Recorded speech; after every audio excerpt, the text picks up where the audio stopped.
রোজার ঈদে মুক্তির অপেক্ষায় রয়েছে জনপ্রিয় নায়িকা বুবলি ও শরীফুল রাজ জুটির প্রথম সিনেমা দেয়ালের দেশ।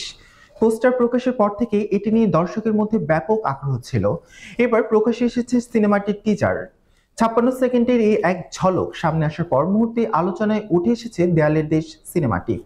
দেয়ালের কিছু টুকরো দৃশ্য দেখে আঁচ করা যায় এতে শরীফুল রাজ এমন চরিত্রে আছেন যিনি মর্গে কাজ করেন, আর স্বপ্নম বুবলির চরিত্রটি একটি সাদামাটা রহস্যময় তরুণীর। তাদের মধ্যে এক সম্পর্কের ইঙ্গিত মিলেছে, কিন্তু সেটা কেমন আর মর্গের সঙ্গেও বা তাদের কি এমন সংযোগ সেটা নিয়ে রয়েছে রহস্য, যা স্পষ্ট হবে পূর্ণাঙ্গ সিনেমায়। এছাড়া টিজারের একটি দৃশ্য সবার মনে দাগ কেটেছে। দেখা গেছে বুবলির লাশ হিমাগারের পাটাতন হয়ে বের হয়ে আছে, আর সেদিকে হতবাক হয়ে চেয়ে আছেন অভিনেতা রাজ।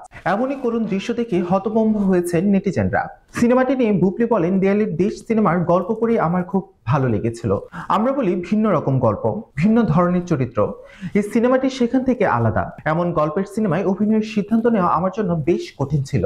তখন আমি পুরো বাণিজ্যিক সিনেমার নায়িকা। অনুদানের সিনেমা নিয়ে যেসব কথা বলা হয়, সিনেমাটি মুক্তির পর সেটা একদমই ভেঙে যাবে। পূর্ণ ঘোষণা অনুযায়ী গত শনিবার বিকালে দেয়ালের দেশ সিনেমাটির টিজার মুক্তি পায়। মিশুক মনিরের পরিচালনায় এতে বুবলি ও রাজ ছাড়াও অভিনয় করেছেন আজিজুল হাকিম, শাহাদাত হোসেন, সমাপ্তি মাসুক, স্বাগতা প্রমুখ।